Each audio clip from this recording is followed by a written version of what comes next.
There's a kind of quiet torment in always feeling different, like being an observer of a life you're supposed to be living, but never quite touching. For those who have carried this weight for years, who have sat silently in rooms full of people and still felt utterly alone, Irvin D. Yalom offers not only understanding but profound reframe that this sense of otherness may not be a flaw, but an existential awakening. In his groundbreaking book, Existential Psychotherapy, Yalom outlines four ultimate concerns of the human condition: death, freedom, isolation, and meaninglessness. These are not clinical problems, nor neuroses to be cured. They are the inescapable truths of being alive. What is rarely discussed, however, is how acutely these truths are felt by those who seem to stand apart from the world around them. The people who've never truly fit in are often the ones most awake to the deeper dimensions of life. Feeling different often starts young. You notice things others ignore. You ask questions others avoid. While your peers chase approval or routine pleasures, you might find yourself preoccupied with larger questions. What am I here for? Why does everyone pretend not to be afraid? Why does it feel like I'm wearing a mask just to survive? These thoughts are not signs of dysfunction. They are signs of existential sensitivity. In fact, Yalom argued that existential awareness often arises when people confront disillusionment with surface-level life. In Staring at the Sun, Overcome the Terror of Death, Yalom tells the story of a patient who, despite being successful and surrounded by people, could not shake the feeling of detachment. This patient, like many who feel different, suffered not because something was wrong with him, but because he had not yet made peace with the raw truths of existence. As Yalom wrote, though the physicality of death destroys us, the idea of death may save us. It's a radical statement. What he meant was this: facing life's ultimate questions doesn't destroy us, it deepens us. It gives us clarity. Those who feel different are often the first to sense this. There is also a loneliness that comes with being different. Not just social loneliness, but what Yalom called existential isolation, the unbridgeable gap between the self and others. You may love deeply, be loved in return, and still feel unknown. This is not pathological. It is part of the human experience. But the existentially aware person feels it more intensely. And that is the paradox Yalom understood so well. The people who seem the most alienated are often those most attuned to the universal condition of being human. Why does this matter? Because the world tends to pathologize the different. We diagnose them. We medicate them. We try to mold them into familiar shapes. But Yalom's message is countercultural. Your differentness might be the most honest response to a world asleep at the wheel. In fact, the discomfort of feeling alienated might be the soul's protest against a life not yet fully lived. Yalom believed that the true task of therapy, indeed of life, was to confront these existential facts with courage and curiosity, not to numb them, but to walk into them, and in doing so, to find freedom. Those who feel different have already begun that journey, often without realizing it. They are already aware that life is fragile, that meaning must be made, that connection requires vulnerability, and that death gives life urgency. This awareness, though painful, is also the gateway to authenticity. So if you've always felt different, misunderstood, or somehow misaligned with the world around you, take a moment to consider this. Maybe you were never meant to conform. Maybe your sensitivity is not a weakness, but a compass. Maybe what you're feeling is not separation from life, but a deeper call to engage with it fully. Yalom reminds us that the gaze from the abyss is painful, but it clarifies. To feel different is to be touched by that gaze, to see life not as others pretend it is, but as it truly is, and that in itself is a kind of grace. There's a silence within loneliness that many cannot describe, and yet it hums quietly beneath the surface of so many lives. For those who have always felt different, like outsiders in their own homes, schools, or relationships, the sense of being truly alone runs deep. But Irvin D. Yalom, in his lifetime of work with existential psychotherapy, offered a truth that can be as healing as is unsettling. This feeling is not only valid, it is universal. Yalom introduced the concept of existential isolation, a type of solitude that differs from interpersonal or social loneliness. It is not simply the absence of friends, love, or physical company. Existential isolation refers to the unbridgeable gap between each individual and the rest of the world. No matter how close we are to someone, there remains a space that no one else can enter, the inner sanctum of our personal experience. And for those who feel different, this gap often feels like a canyon. You may have spent years trying to explain your inner world to others, only to be met with confusion, dismissal, or indifference. Perhaps you've learned to keep your thoughts to yourself. Your anxieties, your spiritual questions, your hunger for meaning, because others seem content with distractions, or even threatened by your depth. That silence, that absence of being seen, is existential isolation in its rawest form. But here's the paradox that Yalom invites us to consider. You are not alone in feeling alone. In the theory and practice of group psychotherapy, Yalom discusses how the most powerful moment in therapy is often the realization that our most private feelings are, in fact, shared by others. He recalls countless sessions where individuals open up about their deepest fears, feeling different, not belonging, being broken, and were shocked to discover that everyone else in the room felt the same. What we believe separates us may actually unite us at a deeper level. Yalom emphasized that this isolation is not a symptom of illness, but rather a truth of the human condition. To be conscious, to be aware of your own mind and mortality, is to be set apart. And yet, it is precisely this awareness that allows for true connection, not through pretending we are the same, but through acknowledging our shared aloneness. One of the most touching examples comes from Yalom's memoir, Becoming Myself, where he describes his own journey through aging, fear, and the slow, painful acceptance of death. Despite decades as a therapist, he admits that nothing truly prepares you for the confrontation with your own impermanence. Each person must die alone, he writes, and yet, in the presence of another, we can face that truth with more courage. This statement holds the essence of his view on existential isolation. We cannot eliminate the space between souls, but we can stand with each other at the edge of it. For those who feel different, this perspective can offer deep relief. The ache of being misunderstood is real, but it's not exclusive. The uniqueness you carry is also the thing that allows you to recognize that ache in others. You are not isolated because something is wrong with you. You are isolated because you see the world more clearly than most, and that clarity creates a space few are willing to enter. But in time, you'll find others who carry the same depth. And when you do, the silence will start to lift. Yalom often described the healing power of what he called the existential encounter.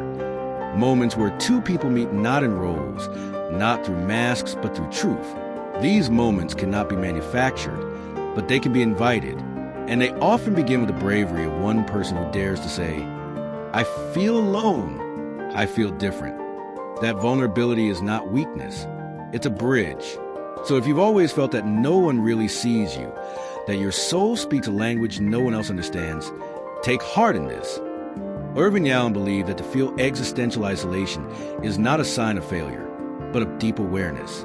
It means you have moved beyond the superficial, that you are living with your eyes open. Yes, you are alone in a way all humans are alone, but that very knowledge is what connects you to every other soul walking through this strange, beautiful life.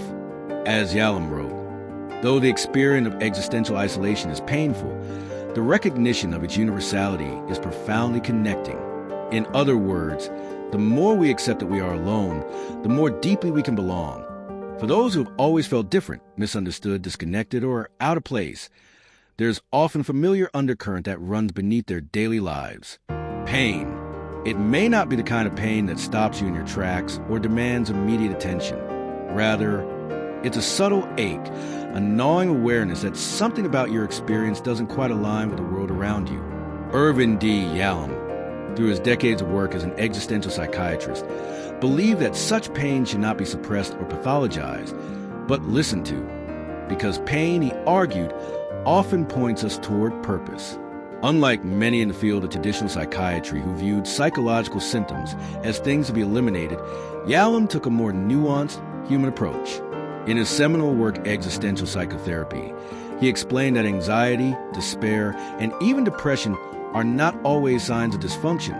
They can be wake-up calls, echoes of the soul, signals that something important is being neglected. Despair, he wrote, is the price one pays for self-awareness. In other words, the very act of becoming conscious, truly conscious, often leads to pain. But in that pain lies an invitation. If you've ever asked yourself, why do I feel so deeply? Or why does the world seem so off? You're not alone. These are questions that arise when the outer world fails to reflect the inner truth. And Yalom would argue that this disconnect is not a coincidence. It's a sign that your inner life is trying to emerge. The more you try to suppress it, to numb yourself, distract yourself, or conform, the louder the pain becomes. Yalom saw meaning not as something we find, but something we create.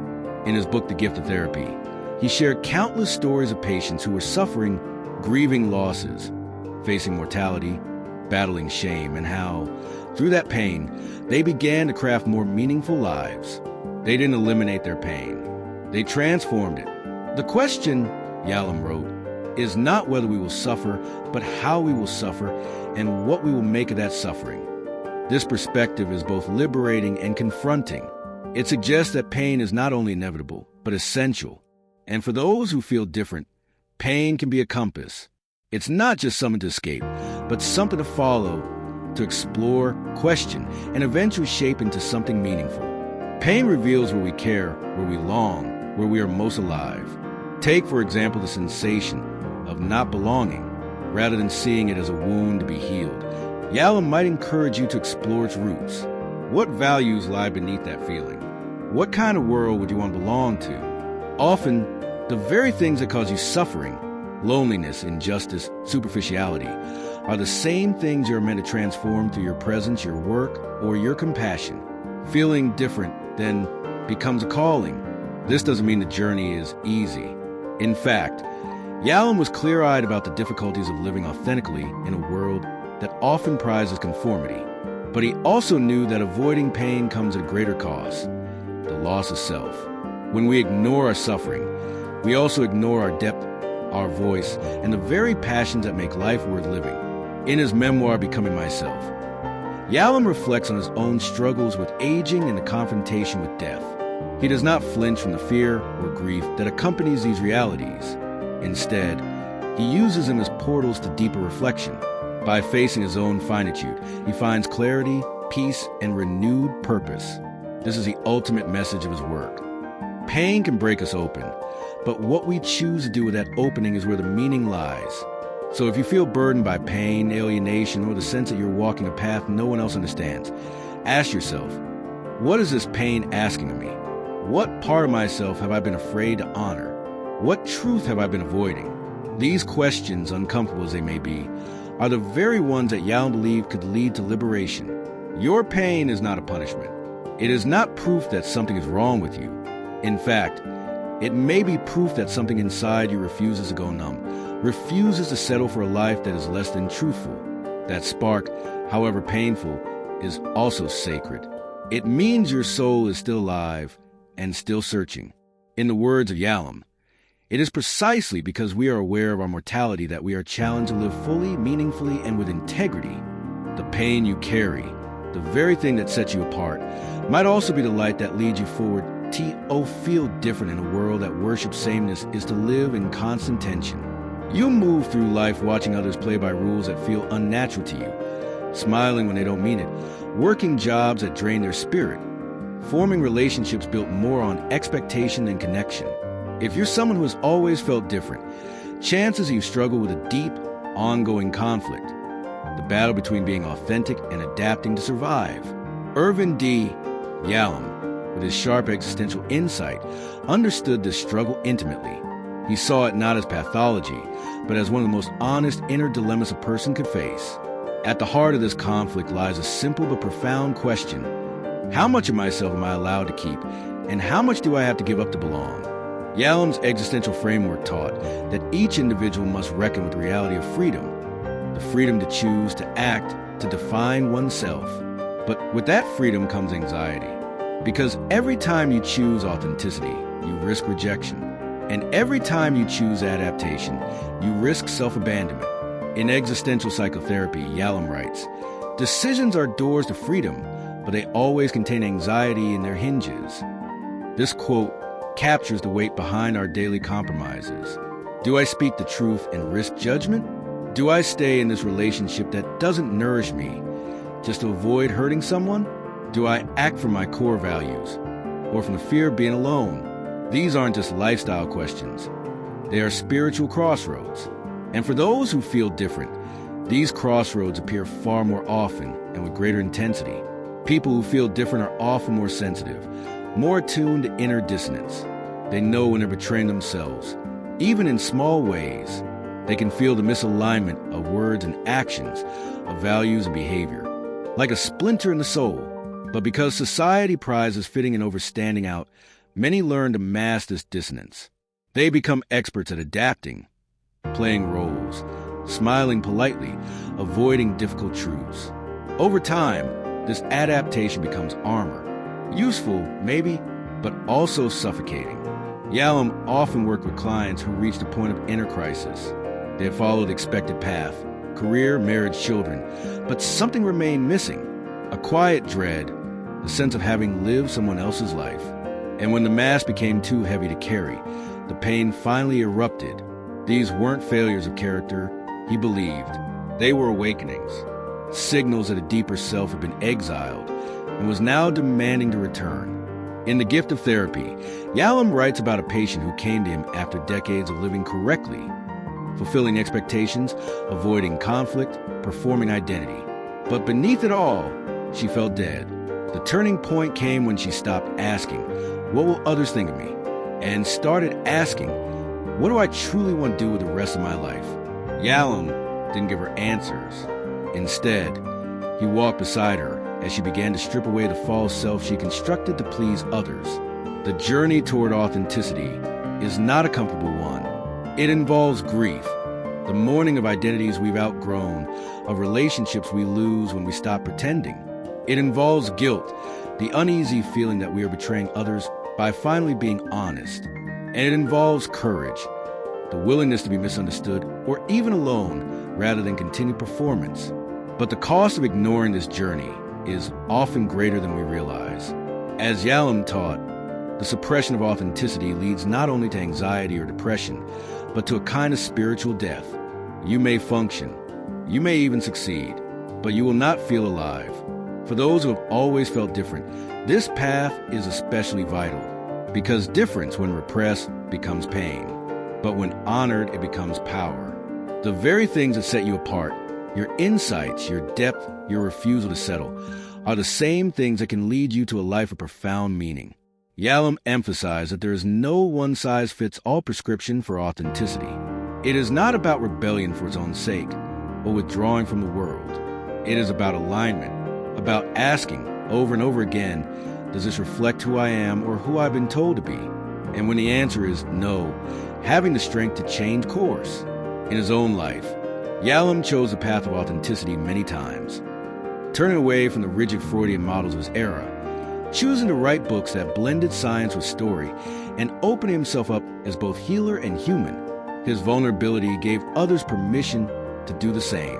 So if you are feeling torn between being true to yourself and pleasing the world, know this: the struggle is not a sign of weakness. It is a sign of awakening. And as Yalom so beautifully put it, the deepest existential truths are not found in answers, but in the courage to ask better questions. There is something almost sacred that happens when two people meet beyond pretense. When the masks fall, the roles fade, and what remains is a raw, authentic presence. Irvin D. Yalom, throughout his life and work, referred to this rare phenomenon as the existential encounter. For those who have always felt different, alienated, or fundamentally unseen, this kind of meeting is not just healing. It is transformative. It offers a glimpse of a connection that exists not at the surface of life, but at its very core. In a world so often dominated by performance and superficial interaction, many people long for something deeper without knowing how to ask for it. This is especially true for individuals who feel different. Those who sense that something vital is missing in the way humans relate to one another. They often carry a yearning that others mistake for intensity or sensitivity, when in truth, it is a hunger for the real, for connection that is not based on convenience, social roles, or mutual benefit, but on truth. Yalom believed that the therapeutic relationship could offer this depth, but more than that, he believed it was possible, though rare, in everyday life. In The Gift of Therapy, he writes, "It is a relationship that heals, the relationship that heals, the relationship that heals. He repeats it 3 times, not as an error, but as a mantra. Because for Yalom, all real healing arises not from techniques or diagnoses, but from presence, from the willingness to sit with another human being as they are, without trying to fix, alter, or manipulate them. The existential encounter is not necessarily long. It can occur in a moment, a glance of mutual recognition, a pause in which neither person turns away from the other's truth. It is defined not by its duration, but by its depth. And for those who have spent a lifetime feeling unseen, these moments can land like oxygen. Yalom described these moments in therapy when the boundary between therapist and client would momentarily dissolve. Not inappropriately, but authentically. There would be a shared humanness, a silent understanding that, beneath all roles and stories, they were simply 2 beings facing the same existential questions. Death, meaning, freedom, isolation. These were not just the patient's problems. They were human problems. In Love's Executioner, a collection of 10 case studies, Yalom illustrates this beautifully. One story recounts a woman struggling with a terminal illness who felt utterly alone in her death anxiety. Rather than avoid the topic or redirect the conversation, Yalom chose to sit with her in the fear. He did not pretend to have answers. Instead, he offered presence. He allowed her to see that someone else was willing to enter that dark space with her, not to lead her out of it, but to make her feel less alone inside it. That, he believed, was where healing happened. This depth of connection is not limited to the therapy room. Yalom often encouraged people to seek and cultivate these moments in daily life, in friendships and love, even in brief exchanges with strangers. But the key, he warned, is presence. To truly meet someone, you must first be willing to show up as yourself, not as your persona, not as your status, but as a human being who also struggles, wonders, and aches. For those who feel different, the existential encounter can be life-affirming. It says, "You are not the only one who thinks this deeply. You are not strained for longing for truth. And more importantly, you can be known not in part but in full. Not everyone will meet you there, but some will, and when they do, it will change everything." Yalom's approach to this kind of relationship wasn't mystical or romantic. It was profoundly grounded. He believed that anyone could cultivate the capacity to meet others authentically, but that it required vulnerability, courage, and honesty. And perhaps most importantly, it required a tolerance for discomfort. Real encounters are not always pleasant. They can reveal pain, fear, and longing, but they are always real. In Becoming Myself, Yalom's final memoir, he reflects on a lifetime of such encounters, many brief, some long, all significant. He writes of moments in therapy when both he and the client felt completely alive, completely present. He calls them I-thou moments, borrowing the term from Martin Buber, a philosopher he deeply admired. These are the moments, he says, where the boundary between self and other softens, and what emerges is pure, unfiltered connection. For those who have never quite felt part of the crowd, who've sat at parties wondering why it all feels so shallow, who've read people with painful accuracy and wish someone would read them back, this is the medicine. Not more socializing, not more pretending, but real encounter. The truth is, you don't need hundreds of relationships. You need a few that are real, that see you, that let you see them. And Yalom's legacy is a reminder that such connection is not only possible, it's necessary. For anyone who has spent years feeling out of step with the world, misunderstood, isolated, or perpetually out of place, there eventually comes a point when the 8 turns into a question. If I don't belong here, how do I live a life that matters? This question, often silent, sometimes desperate, is one that Irvin D. Yalom encountered again and again, both in his clients and in his own reflections. And rather than dismiss it as existential despair, he welcomed it as a beginning of truth. Yalom didn't offer neat answers. He didn't believe that the universe owed us meaning. Instead, he taught that meaning is not something we find, it is something we create. And for those who have always felt different, this message may be the most liberating of all. Because if you've never quite belonged in traditional systems, religion, politics, social circles, it doesn't mean you are broken. It means you are invited to build your own foundation. In existential psychotherapy, Yalom emphasizes 4 ultimate concerns of existence. death, freedom, isolation, and meaninglessness. These aren't just abstract ideas. They are the silent currents running beneath the surface of our lives. And for the person who feels different, these currents often roar louder. There is no camouflage in the comfort of the crowd. The existential questions arrive early, and they do not let go. The challenge, then, is not to silence them, but to face them. Yalom urged people to lean into their discomfort, to examine the source of their alienation, and to mine it for insight. Feeling like an outsider, he argued, can actually be a gift. It gives you a clearer view of the structures others take for granted. It gives you the courage to question assumptions, and it gives you the responsibility to build something better for yourself and for others. Take, for example, Yalom's recurring theme of legacy. In Staring at the Sun, Overcoming the Terror of Death, he speaks of the ripple effect, the idea that our actions, however small, influence others in ways we may never fully realize. For someone who feels disconnected from society, this concept can be revolutionary. You may not feel at home in the world, but you can still shape it. You can still leave traces of kindness, of wisdom, of depth. You can plant ideas, offer comfort, or simply live with such authenticity that others are moved to do the same. Yalom wrote, "The life of the spirit, the life of meaning, does not require grandeur. It only asks that you show up fully." That's it. You don't need to be famous or wealthy or powerful. You need to be present with your pain, your truth, and your integrity. You need to show up to the moment, not escape it. That is where meaning begins. For the different ones, the sensitive, the skeptical, the seekers, the road to meaning often begins in solitude. There is no map, no clear destination. But in that very uncertainty lies potential. You're not here to follow a script. You're here to write your own. One of the most beautiful aspects of Yalom's philosophy is his insistence on personal responsibility, not as a burden, but as a creative act. You may not choose how you feel. You may not choose the cards life has dealt you, but you do choose what to make of it. And in that choice is your freedom. He often quoted Viktor Frankl, another great existential thinker, who survived the horrors of Auschwitz and went on to write Man's Search for Meaning. Frankl said, "Those who have a why to live can bear almost any how." Yalom took that further. Your why doesn't have to be noble or eternal. It can be small and deeply personal. A project, a relationship, a promise to yourself, a way of being. Even a sentence written in a private journal that no one else will read. But that makes you feel more alive. Living with meaning when you feel like you don't belong requires a shift in focus. From seeking approval to offering presence. From fitting in to standing true. From waiting for life to validate you to choosing to validate your own experience. This is not a lonely path. It only begins that way.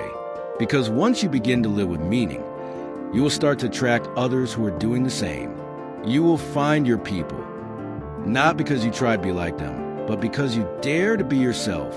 Yalom believed that we are all fellow travelers. Not therapists and clients, not experts in patience, but humans walking together through the same existential terrain. And that idea, so simple yet so rare, is perhaps the most healing of all. So if you have always felt different, you are not alone. You are simply awake. And that awakening, though painful, is a doorway, not to escape the world, but to remake your place within it. If this message spoke to something deep inside you, if you've always felt a little out of place, you're not alone, and you're exactly where you need to be. Subscribe to the channel for more stories that dig beneath the surface and speak directly to the soul. And if you know someone who's walking the same path, share this with them. Your small act could change a life. We're building a space for the misunderstood, the deep thinkers, the quiet rebels. Don't just watch, belong.